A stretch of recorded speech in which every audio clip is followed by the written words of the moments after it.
지난주에 에스겔 3장을 살펴봤는데요. 에스겔 3장 그 이후에 갑자기 우리가 37장으로 건너뜁니다. 이 사이에 뭐가 있는가 하면 이스라엘의 죄악에 대하여 하나님께서 끊임없이 말씀합니다. 그래서 선지자가 머리를 깎기도 하고 아무튼 모든 것들을 이 표현으로 하나님께서 너희가 내 앞에서 어떻게 살았느냐 하는 것을 이 선지자의 삶을 통해서 끊임없이 말씀하시고, 또 보면 이 주변의 나라들, 이 유다를 괴롭히고 이스라엘을 괴롭혔던 주변의 모든 나라들이 어떻게 멸망할 것인가, 두로와 시돈과 애굽이라는 나라, 이 나라들이 다 멸망해 가고, 여러분 우리가 이 나라가 멸망한다고 하는 것은 우리가 태어난 시기에는 잘 몰라요. 이름을 바꾸는 정도는 알지요. 러시아가 소련이 되고 이런 이름을 바꾸는 정도. 아니면 이름은 그대로인데 통치하는 나라가 달라지는, 합병하고 식민 통치하고 이런 정도. 나라가 아예 몰살되고 멸망당해서 지구에서 흔적도 없이 그 자취가 사라지는 일에 대해서 우리는 잘 실감을 하지 못합니다. 근데 성경에 보면 그런 나라들이 꽤 등장합니다. 저 사사시대로 올라가면 블레셋이라는 나라가 등장하는데 나중에는 이 나라가 흔적도 없어집니다. 아마도 뿔뿔이 흩어져서 다른 민족에 흡수되어서 이제 혼혈이 돼서 아마 민족이 사라져버리는 이런 일도 생겼을 것이고, 오늘 이 본문 속에 보면 이제 37장으로 등장하면서 36장에서는 하나님께서 갑자기 선지자를 통하여서 이스라엘이 받을 복과 또 그들이 어떻게 회복될 것인가에 대해서 36장에서 설명을 하시고, 오늘 37장에서는 에스겔 선지자를 하나님께서 이끄셔서 그에게 환상을 보여주십니다. 그래서 이 골짜기의 환상이에요. 여기 보면 37장 1절에 보니까 여호와께서 권능으로 내게 임재하시고 그의 영으로 나를 데리고 가서 골짜기 가운데 두셨는데 거기 뼈가 가득하더라.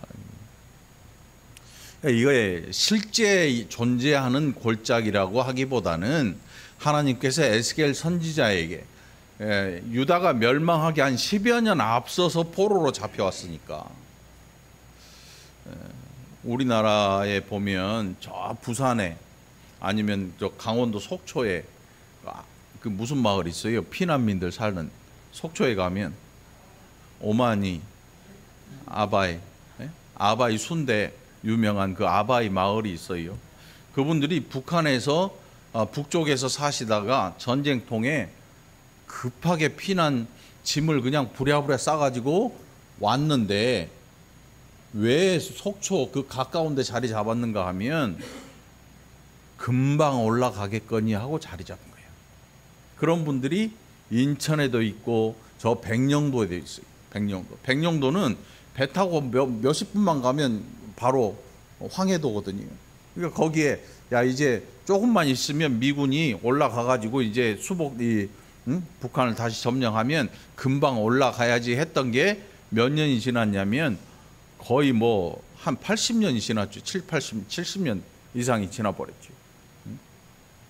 그때 한 서너 살 됐던 분들은 지금 70대, 80대를 바라보고 있고, 그때 청년이었던 사람들은 돌아가신 분도 있고 거의 100세를 바라보는 그런 분도 있고, 이 유다에서 포로로 잡혀온 사람들도 똑같다고 생각하면 돼요.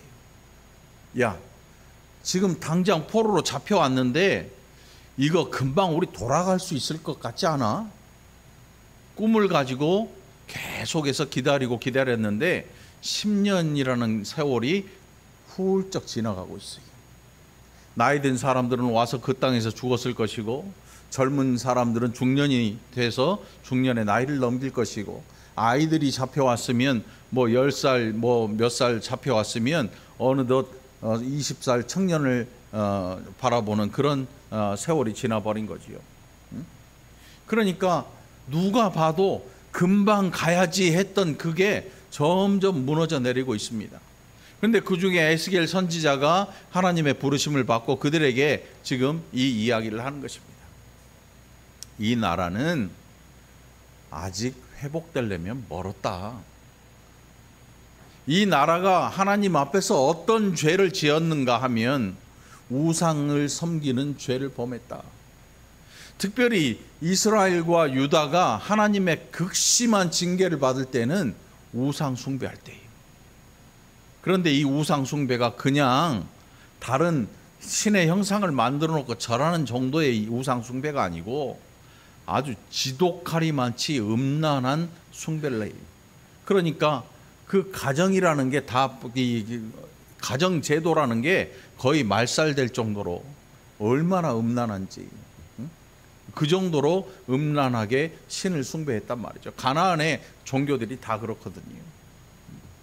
그래서 이 유다라는 이 나라가 멸망을 앞두고 있는데 그 나라에서는 본국에서는 예레미야 선지자가 멸망을 예고합니다.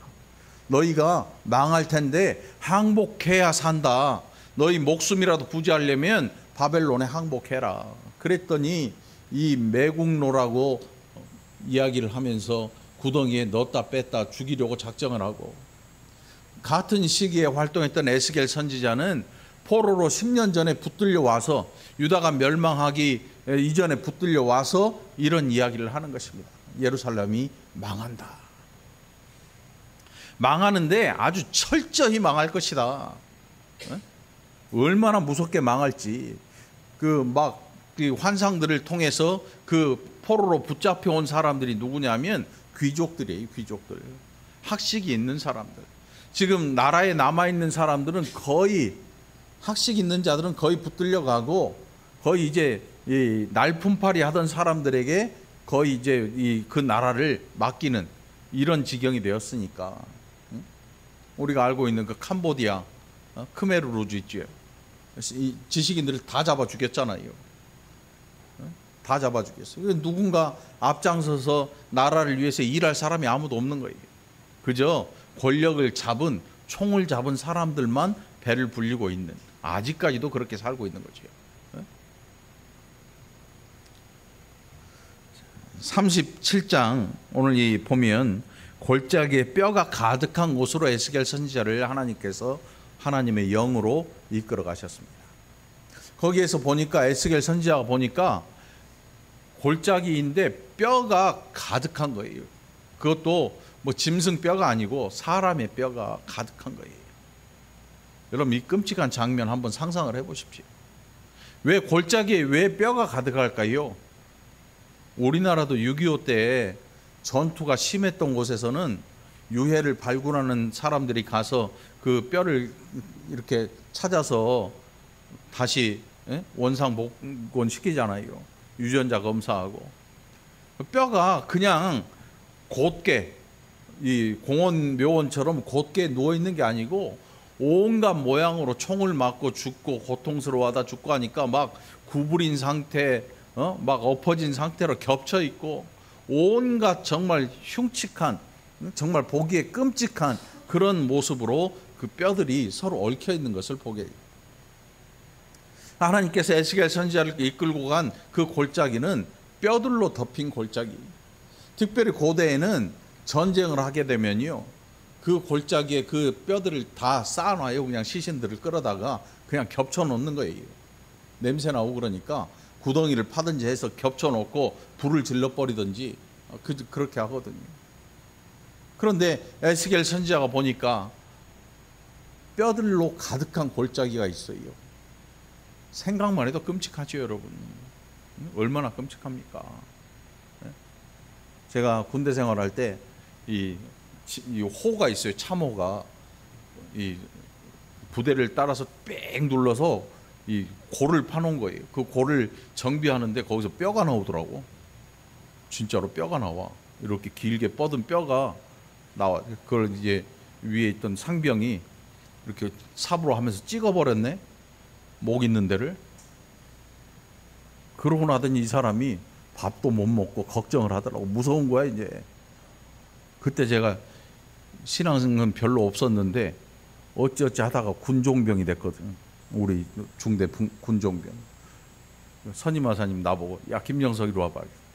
쟤 봐라, 쟤 해골 찍어가지고 겁나서 밥도 못 먹고 가서 뭘 난리를 하더라고. 막 제사를 지내고 막 하더라고. 남의 목을 잘라버렸으니 얼마나 찜찜하겠어, 아무리 해골이라도. 그래 나보고 가서 기도해주고 오래. 기도해주고. 나는 안 무섭냐고. 근데 갔더니 막 상을 차려놓고 난리를 폈어. 그리고 그냥 기도는 해줬는데 아무튼 한 몇 달 지나니까 좀 낫더라고 그 사람이. 그전에는 사람이 얼빠진 것처럼 무서워가지고, 뼈라는 게 그렇잖아요. 잘못 건드리면 뭐 저주가 있고 뭐 그런 생각을 갖고 있으니까 이 사람이. 나는 그냥 파묻고 왔지 그냥. 아무튼 이 에스겔 골짜기의 뼈는 그 뼈 자체로 선지자에게 부정한 거예요, 여러분. 선한 사마리아인의 비유에 보면 예루살렘에 예배하러 왔다가 밑에서 강도를 만나서 거진 죽게 된 한 사람에 대한 이야기가 나옵니다. 예수님께서 말씀하시잖아요. 그걸 보고 제사장은 죽었는 줄 알고 죽은 것 같으니까 삥 돌아갑니다. 왜? 시신을 옆에 가까이 하게 되면 부정해서 제사장 직분 행하지 못하니까 빙 돌아가요.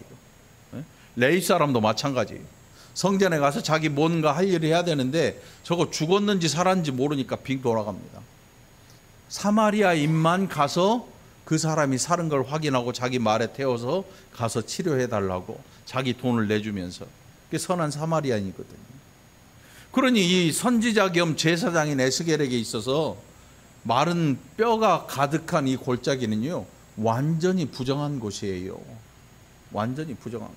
그런데 하나님께서 그 에스겔을 선지자로 부르시면서 그 골짜기에 데리고 가신 거예요.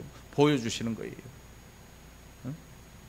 그러면서 하나님께서 뭐라고 하시는가 하면, 야 너는 내 이름으로 내가 하는 말을 네가 대언해라. 대언해라.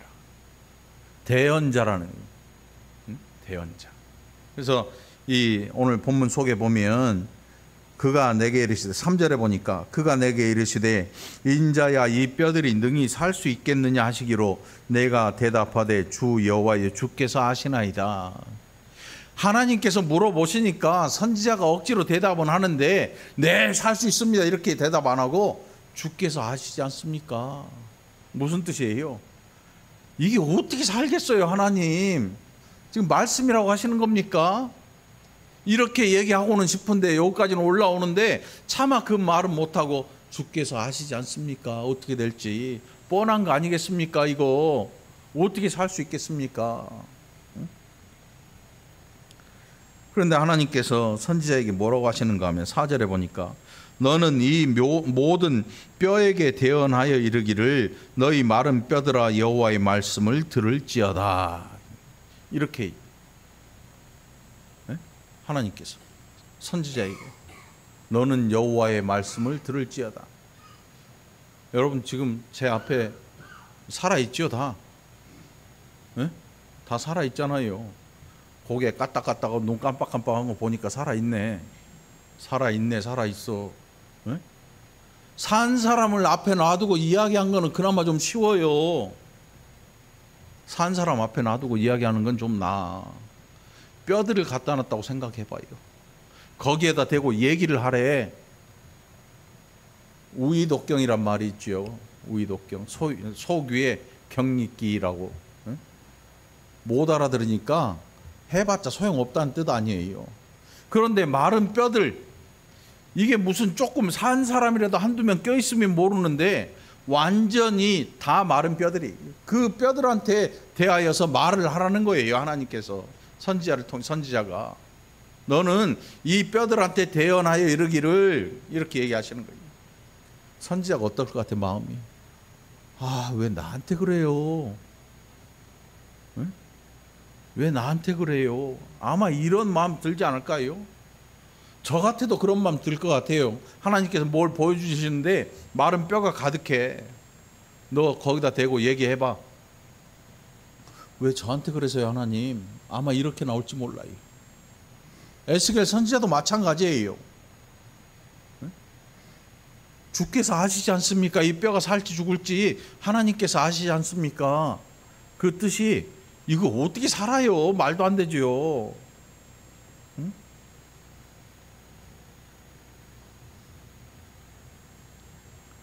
마른 뼈들아 여호와의 말씀을 들을지어다.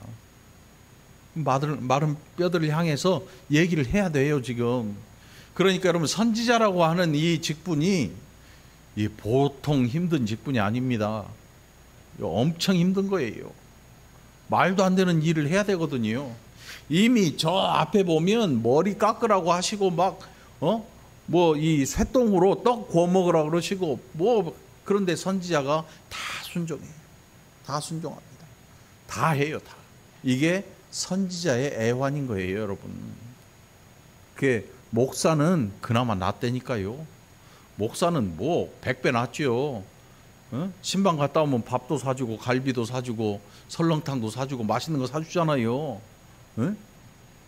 근데 선지자는 그것도 없어요. 기가 막힐 일이죠. 에스겔 선지자의 하나님께서 너 뼈한테 얘기해. 내 말을 대언해. 이렇게 얘기하십니다.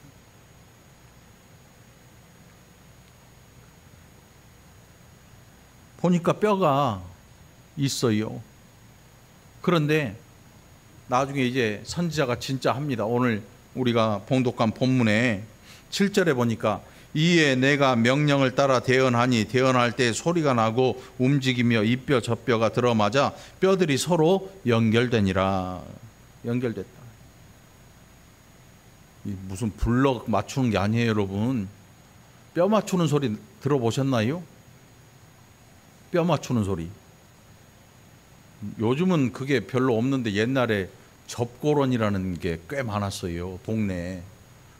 어디 가서 어깨 빠지고 턱 빠지고 그런 사람들이요, 가면 가만 힘주지 마세요 하고 턱 빠진 사람은요 입을 확 당겨 밑으로 턱을. 그러면 벌어지는데 빡 때리면 진짜로 와작작 하면서 들어가. 이게 뼈가 들어맞는 소리가 아마 상상 그대로일진 모르겠지만 뼈 들어맞는 소리가 와작작작 우닥닥닥 뚝딱 하면서 아마 골짜기를 울렸을 것 같아. 뼈들이 들어맞는 소리. 또 남의 머리가 따로 잘못 갔으면 다시 빼야 될 거 아니냐고. 막 이게 팔이 있는데 다리가 달라붙고 이렇게 되면 안 되잖아. 막 우닥닥닥 뚝딱 하면서 들어붙었을 것 같아. 그 장면을 선지자가 봤어요. 그 말을 누가 했냐면 하나님께서 너 이렇게 대언해라 할 때 선지자가 대언을 합니다. 선지자가 대언을 해요. 그런데 중요한 것은 이 뼈들이 지금 누구를 상징하느냐, 이게 중요한 거예요. 이 뼈들이 누구겠냐고요. 유다 백성들, 이스라엘 백성들, 하나님의 택함을 받은 선민인 그 나라의 백성들이 지금 마른 뼈처럼 여기에 누워 있는 거예요. 너희는 살아있지만 살아있는 게 아니야. 너희는 이 뼈하고 똑같아. 소망이 없어. 나중에 본문 뒤에 보면 우리가 이 마른 뼈처럼 아무 소망이 없는 이런 존재들입니다 라고 얘기를 해요. 이런 존재들입니다. 7절입니다. 이에 내가 명령을 따라 대언하니 대언할 때 소리가 나고 움직이며 이 뼈 저 뼈가 들어맞아 뼈들이 서로 연결되더라. 내가 또 보니 그 뼈에 힘줄이 생기고 살이 오르며 그 위에 가죽이 덮이나 그 속에 생기는 없더라. 여기에 나오는 이 생기는요, 아마 하나님의 구원받은 백성으로서의 그런 이 내용인 것 같아요. 하나님의 생기지요. 아담을 지으시고 그 코에 생기를 불어넣으셨다. 그때 아담이 생명이 되었다. 이렇게 말씀하잖아요. 그러니까 이거는 환상이니까 하나님께서 그것들을 통해서 에스겔 선지자에게 이 백성이 어떻게 살아날 것이냐를 보여주시는 내용인 거예요. 보여주시는 내용. 여러분, 건강. 우리 반주자님 건강하잖아요. 재현 형제. 튼튼한 청년이잖아요. 살 쫙 빼가지고 얼굴이 반쪽이 되고 얼마나 건강해 보입니까? 밖에 나가면요 막 근육이 이런 사람들이요. 응? 닭가슴살만 먹고 근육이 막 이런 사람들 엄청 많아요. 어깨가 막 떡 벌어져 가지고 뽀빠이처럼 막 근육이 막 울퉁불퉁한 사람 엄청 건강해 보이잖아요. 거기다가 또 이제 한술 더 떠가지고 문신을 넣어. 문신. 이 깍두기 아저씨들 보니까 저는 저 목욕탕에 갔는데 문신을 막 온몸에 칭칭 휘가 많았더라고. 거기 이제 뒤따라오는 그 밑에 애인가 봐. 걔는 돈이 없었는지 절반만 했어. 반만 하고 멈췄어. 또 호랑이가 턱은 없고 성질낸 눈만 보여. 돈 생기면 밑에 하려고 그러는 거지. 여러분, 근육이 있고 건강이 있고 돈 좀 있고 사회적으로 지위 좀 높고 사업 좀 잘 되고 내가 지금 하고 싶은 거 다 하고 이렇게 산다 그래서 잘 살고 있나? 천만의 말씀. 누가 그랬냐면 지금 붙들려온 예루살렘의 귀족들이 다 그랬어요. 먹고 살만 하잖아요. 귀족들이 사는 집은 달랐어요. 인테리어를 기가 막히게 해놓은 집들이에요. 우리가 저 중세 유럽에 보면 그 성들 있지요. 성주들. 그 성 기가 막히게 해놓잖아요. 그런데 세월이 지나면서 퇴락해 가면서 그 성에 구멍이 뚫리고 무너져 내리고 엉망진창이 된 걸 볼 수 있지요. 그러니까 귀족들이 붙들려 와서 이제 갖고 있는 생각이 뭐예요? 야, 왕이 이제 이 협상 잘하면 우리는 금방 돌아갈 수 있어. 이 생각을 하고 살았는데 천만의 말씀이에요. 70년 살아야 돼. 70년. 70년을 살아야 돼. 그 땅에서 죽는 사람도 있고 태어나는 아이도 있고 별 사람 다 있을 거예요. 그걸 생각하는 게. 돈 좀 있어요. 땅도 있어요. 세금도 막 걷어요. 나라에서 자동으로 돈 나와요. 그러면 사람들이 다 되는 줄 알아요.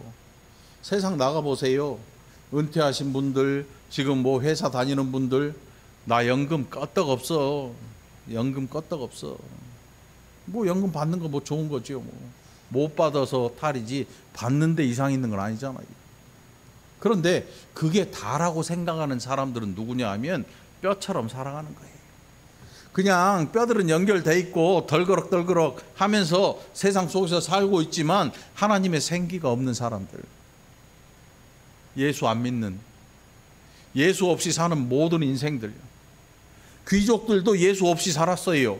하나님을 부르심을 입었는데 하나님 없이 살아요. 가서 제사도 지내요. 예루살렘 성전에 가서 제사도 지내요. 그런데 하나님 안 믿어요. 무슨 뜻입니까? 오죽하면 하나님께서 성전 문을 닫아버리세요. 나는 더 이상 피비린내 나는 이 제사 싫다. 이 제사의 목적이 무엇인지 너희는 생각지도 않고 그저 짐승들만 잡아 죽여서 그게 다인 줄 알고 피 흘리기를 즐겨하고 그것으로 끝난 줄 알고 다 돌아가서 니네 마음대로 또 우상에게 가는데 나는 그게 너무 싫다. 아주 오래 전부터 이런 일이 있었거든요. 이 민족 가운데. 사무엘 선지자 때에도 천천의 수양과 만만의 소 다 때려잡아서 하나님 앞에 제사하면 뭐 하겠느냐. 순종하는 것 하나님이 기뻐하신다. 사무엘 선지자가 이미 아주 오래전에 그 얘기를 했거든요. 그런데 그게 아직까지도 끊임없이 나타나는 거예요. 그러니까 여러분, 세상에서 변하기 제일 힘든 게 뭐라고요? 누구라고요? 사람이에요. 사람. 사람만큼 안 변하는 게 없어요. 감춰졌던 성질이요 순간 튀어 올라옵니다. 신앙생활 하면서 신앙 때문에 막 감추고 억눌렸던 그게요 어느 날 갑자기 폭발해 버립니다. 어디서 폭발해요? 교회에서 폭발해 버려요. 교회에서.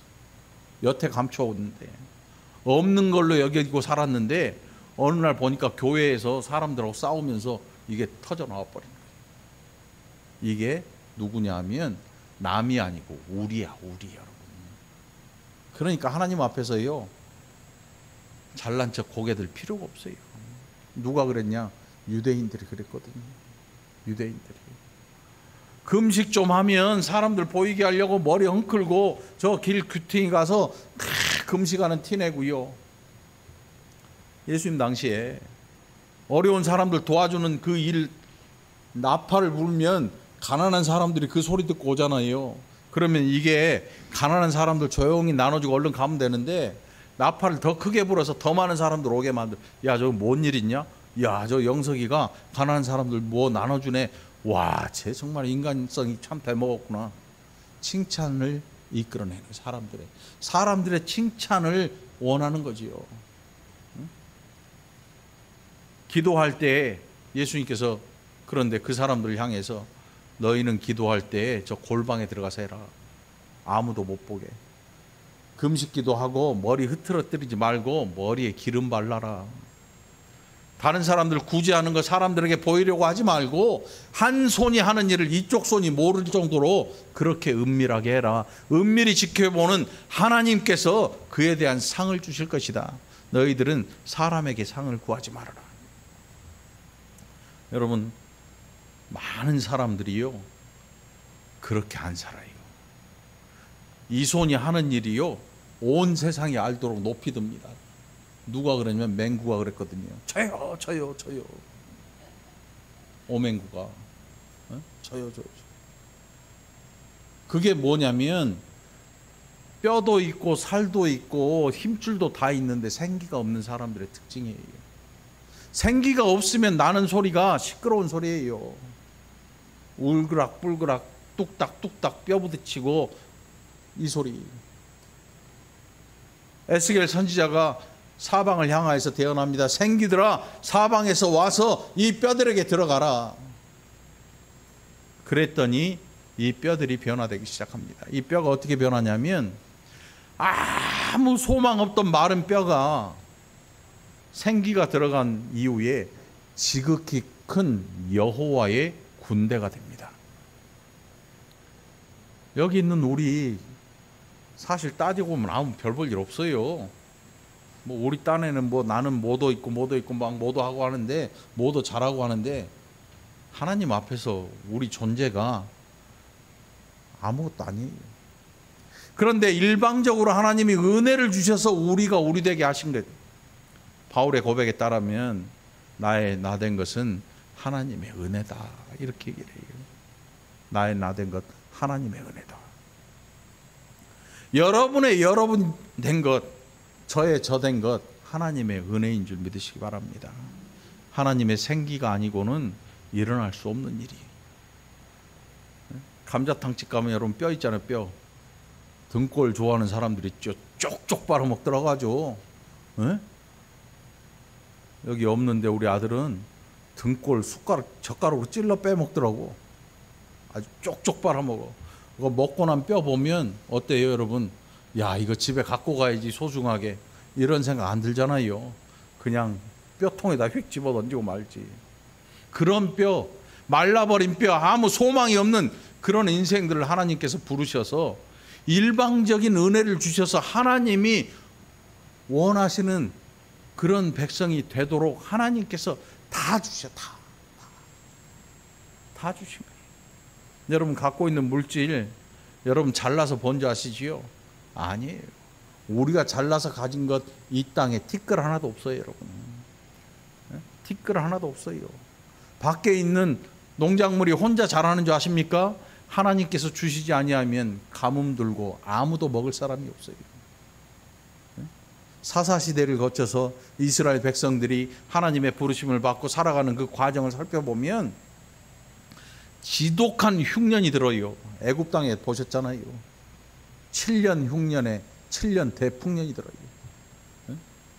7년 대풍년 이후에 7년 대흉년이 들어요. 다 말라 죽어요. 다 굶어 죽어요. 그런데 하나님께서 이끄시는 그 백성들은 그 와중에도 먹고 살더라고. 그 와중에도 먹고 살아. 정말 별 볼 일 없는 요셉 같은 사람을 하나님께서 통해서 그 백성을 먹여 살리셔요. 다 굶어 죽어야 되는데. 우리가 살아가는 인생 가운데 내가 나 된 것은 나의 은혜라고 생각하고 살면 큰 코 다칩니다, 여러분. 나의 나된 것은 하나님의 은혜인 것입니다. 이걸 늘 기억하시기 바라요. 우리는 순간 교만해져요. 나의 나된 것은 내가 잘나서고, 내가 머리가 영리한 거고, 내가 사업 잘한 거고, 내가 뭔가를 잘한 거고, 투자도 잘한 거고, 이렇게 생각을 해요. 그래서 나는 교회 와서 교회를 조금 도와줘야 되는 사람이야. 천만의 말씀. 하나님의 나라에 우리가 도움이 돼요. 천만의 말씀이에요. 오히려 방해 안 되면 다행이죠. 이 귀족들, 에스겔 선지자가 지금 말씀을 전해야 되는 그 대상이 귀족들이란 말이에요. 귀족들, 우리가 알고 있는 다니엘이나 이런 사람들이 그때 잡혀왔거든요. 그러니까 다 배운 사람들이야. 여러분, 세상에서 하나님 말씀 설교하기 제일 힘든 자리가 어딘지 아십니까? 목사님들 앞이에요. 목사님들 다 모아놓고 설교해봐요. 안 들어요. 들을 것 같잖아요. 은혜가 넘칠 것 같잖아요. 머릿속에서 다 그 설교 쪼개고 있어요. 저건 아니고 이건 맞고, 이거 좀 다 나름대로의 생각이 있어요. 이 귀족들 율법 공부 다 한 사람들이에요. 율법을 몰라서 여기 온 게 아니고 순종 안에서 안 지켜서, 율법은 다 달달 외우고 있는데 순종이 없어요. 우상 섬기지 말아야 했는데 우상 섬겨요. 즐겁게 섬겨요. 그래서 여기 온 거예요. 근데 에스겔 선지자가 말한다고 이 사람들이, 여러분, 아이고 주여 잘못했습니다, 회개의 대역사가 일어나요? 천만의 말씀입니다. 하나님이 그들을 모르시는 게 아니에요. 이 백성은 목이 뻣뻣하고 곧은 백성이야. 네가 말해도 안 들어. 저 앞에 기록하고 있잖아요. 그래서 하나님께서 선지자의 이 말을 이만큼 두꺼운, 화강암보다 더 두꺼운 철로, 철바닥처럼 두꺼운 얼굴 만들어주고 강심장 만들어주고, 그렇게 만들어주시마 선지자에게 말씀하신 이유가, 몰라서 행하지 않은 게 아니고 달달 외울 만큼 다 아는데 행하지 않는 거예요. 순종하지 않는 거죠. 순종하지 않는 거예요. 그게 이 귀족들의 모습이거든요. 그러니 그들이 뼈가 연락되고 다 들어맞았어도 하나님의 생기가 그들에게 들어가지 않으면 그들은 아무것도 할 수 없는 거지. 그냥 골짜기에 마른 뼈일 뿐이에요. 살아 움직이는 그냥 시체일 뿐인 거죠. 여러분들은 어떠세요? 여러분들 순종하시길 바라요. 순종이 제사보다 나아요. 아니 도대체 뭘 순종합니까? 성경 말씀 순종하려는데 성경 말씀은 어떻게 순종합니까? 예수님의 말씀에 너희가 착하게 살면, 그렇다고 여기에 도덕적인 착함을 얘기하는 거 아니에요. 하나님의 기준에 맞도록 살아야 되는 거예요. 하나님의 공의에 맞도록. 예수 그리스도를 안 믿고 착한 거 아무것도 아니에요, 여러분. 그냥 사회에 조금 도움이 될 뿐이지요. 예수 안 믿고 착하게 살아도 천국 간다는 사람들이 있어요. 못 가요. 하나님의 생기 없이 되는 일이 없단 말이지요. 여러분, 오늘 여러분들 성질 좀 급하고, 성질 좀 모나고, 좀 성질 까칠하고, 그래도 여러분 순종하기를 축원합니다. 하나님의 공의에 맞추기 위해서 힘써 노력하는 저와 여러분이 되기를 간절히 축원합니다. 더러운 성질머리 가끔 나올 수도 있어요. 그러나 복음이 이것을 고쳐갈 것입니다. 복음이 우리를 고쳐갑니다. 하나님의 능력이 우리를 고쳐갑니다. 하나님의 생기가 우리 안에 가득할 때, 하나님의 성령이 우리 안에 가득히 충만할 때 우리의 성품도 변하고 우리의 사고도 변하고, 세속적인 사고가 변해서 교회 안에 세속적인 생각이 들어오지 못하도록 내쫓아야 되는 것입니다. 그래서 우리가 하나님의 군대가 될 수 있는 것입니다.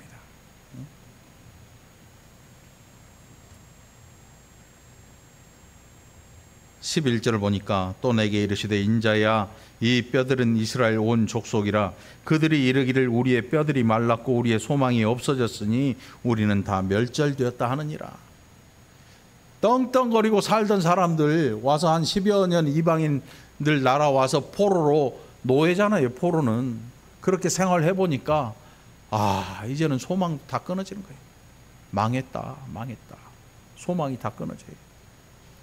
우리나라 일제강점기 거쳐서 6.25 전쟁 거쳐서 나라가 완전히 쫄딱 망했잖아요, 여러분. 쫄딱 망했어요. 나라가 쫄딱 망했어, 진짜. 50년대, 60년대 사진을 한번 봐봐요. 이게 사람 사는 집이 아니에요.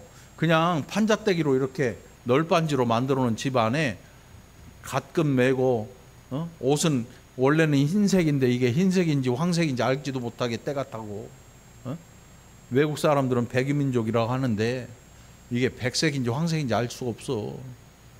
얼마나 찢어지게 가난했는지. 그런데 이 나라와 민족이 세상에서 몇 번째 안 가는 엄청난 부를 축적한 나라가 됐어요. 뭐 한강의 기적이라고 그러지요. 한강의 기적. 그런데 그 가운데 뭐가 있는지 아세요, 여러분? 이 역사 가운데 그 가장 핵심에 여러분 성경이 있어요. 이 나라가 다 망했을 때, 일제강점기로 이 나라의 주권을 빼앗겼을 때 선교사들이요, 저 밖에서 성경을 번역해가지고 이 나라에 갖고 들어온 거예요. 우리나라 말로. 그래서 평양에 신학교가 세워지고 정말 보수적인 신앙이 거기에서 싹 터서 꽝 하고 전쟁이 터질 때 그분들이 이리 다 내려온 거야. 그 신앙을 다 전파한 거야. 복음이 처음 평양에 전해졌을 때 주일이 되면 평양 시내의 모든 식당 가게들이 다 문을 잠갔어요. 주일 성수. 요즘은 알바비를 못 주니까 문을 닫아요. 식당들이 주일 지키려고 닫는 게 아니고, 장사도 안 되고 알바 시켜서 돈도 안 나오니까 그냥 문 다 때려 잠 거예요. 젊은이들 있는 거리만 문을 열더라고. 다 때려 잠 거예요. 이 나라를 살린 게 뭐냐면 복음이거든요. 여러분 감사하시기 바라요. 감사하시기 바라요. 어떤 사람은 요때 내가 기회를 잡아서 열심히 노력해서, 나라가 망하는데 열심히 노력한다고 집거됩니까? 안 돼요. 다 망하는데 집거 안 돼요. 하나님께서 은혜 주셔서 이 나라가 이만큼 온 거예요, 여러분. 이 나라와 민족을 위해서 기도하시기 바라요. 그리고 여러분 자신을 위해서 기도하시기 바랍니다. 하나님 앞에 순종함으로, 하나님께서 오늘 나를 여기까지 인도하셨구나 감사할 수 있기를 간절히 바랍니다. 그러니까 하나님의 교회들도 큰 반성을 해야죠. 이제 회개의 대역사가 일어나야 돼요. 더 많이 가지려고 하는 이것들을 다 버려야 되거든요. 더 많이, 더 넓게, 더 많이. 이거 안 버리고는 하나님께서 이 예루살렘을 치시듯 이 나라의 교회를 한번 흔들어 놓으실 것 같아요. 지금도 흔들리고 있어요. 기독교가 전파된 이후로 최악의 욕을 먹고 있어요. 기독교가 믿지도 않아요. 이제 목회자를 대할 때 처음에는 그래도 뭔가 기대를 했는데 지금은 목사님들 대할 때 세상 사람들이 사업자로 대해요. 사업자처럼. 그래서 큰 교회 목사님들은 대접받고 개척교회 목사님들은 돈이 없어서 대접이고 뭐고 없어요. 택배 일하러 가고 투잡 쓰리잡 하러 나가야 돼요. 밥을 굶으면 안 되니까. 그렇다고 해서 그렇게 투잡 쓰리잡이 잘났고 그분들이 큰 교회 그분들이 못났다, 이게 아니에요. 교회가 뭔가를 잃어버린 거야. 교회가 뭔가 방향성을 잃어버린 거예요. 하늘 소망 가져야 되는데 땅에 집중하고 사는 거예요. 땅에 집중해. 왜 작은 교회들이 왜 점점 힘들어질까요? 빵집 보면 알아요. 카페. 여러분 처음에 카페가 생길 때 요만한 카페가 하나 생기고 제빵도 탁 하는데 옆에가 초대형 빵집이 들어서니까 사람들이 와르르 몰려가서 개미새끼 한 마리 안 남아요. 무슨 뜻이냐면 사람들이 대형 더 큰 이런 것들을 좋아해요. 편하잖아. 가면 편해. 그래서 제가 우리 권사님들 한번 데리고 가려고 그랬는데 돈이 좀 들더라고. 지갑도 챙겨와. 언제 데리고 갈 테니까. 카드 하나 갖고든지. 영종도에 가면요, 공장을 개조해 놓은 빵집이 있어요. 천장이 한 30m 되는 것 같아. 앉아서 얘기하는데 내 말소리가 뭐 옆에서 안 들려. 사람들이 꽉 차. 꽉 차. 주말 되면 들어갈 틈이 없어. 자리가 수백 자리인데 꽉 차가지고 들어갈 틈이 없어. 처음에 맛있다고 했던 그 빵집에 보니까 텅 비어. 왜? 다 빨아들여버려. 다 빨아들여. 교회가 점점 대형화되고 그러면서 동네의 작은 교회들이 점점 성도들이 사라져요. 물론 세속화되는 것도 있고 여러 가지 원인도 있는데 남의 교인 빼앗아가는 것, 그거를 업으로 여기는 사람도 있어요. 아, 거기 왜 다녀요? 우리 교회 와요. 얼마나 좋은데요. 에어컨 빵빵하지요. 빨리 고쳐야겠네. 빨리 고쳐. 에어컨 빵빵하죠. 주차 마음대로 하지요. 얼마나 좋은데요. 이거요, 1,000억 들여서 지은 거예요.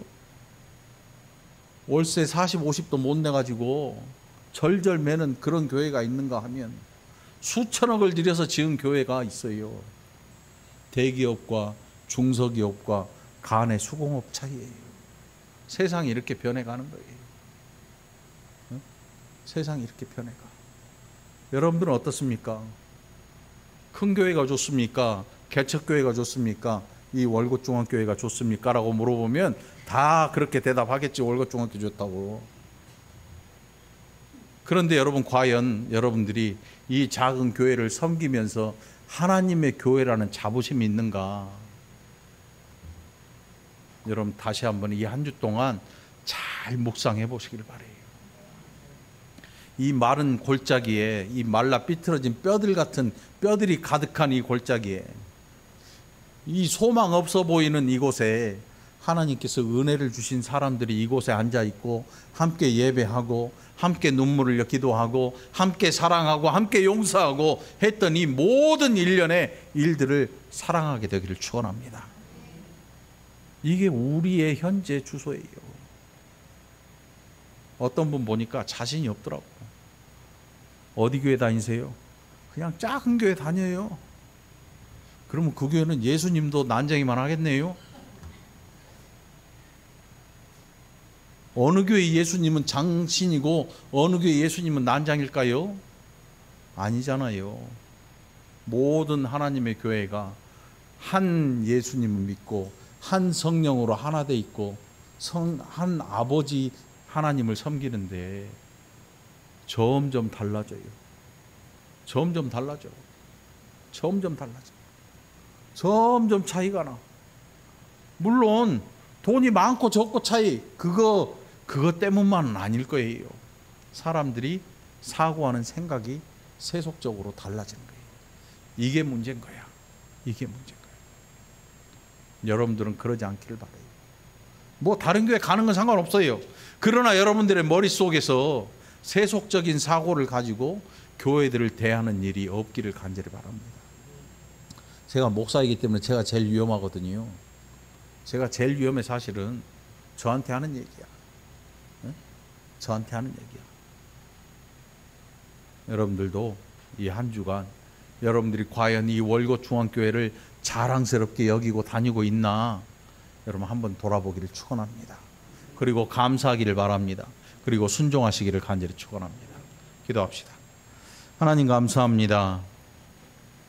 다 아는 자들에게 말씀을 전해야 하는 에스겔 선지자의 부담, 우리는 하나님 말씀 다 압니다. 다 듣고 삽니다. 라디오, TV 틀면 나오고 손만 뻗으면 하나님의 말씀이 가득합니다. 그러나 그 말씀이 진짜로 우리의 삶의 지표가 되는지 우리 모두가 돌아보게 하시고 이제 하나님 앞에서 살아가는 순종하는 백성들로 변화의 또 기회가 있게 인도하여 주시옵소서. 감사드리옵고 예수님 이름으로 간절히 기도합나이다. 아멘.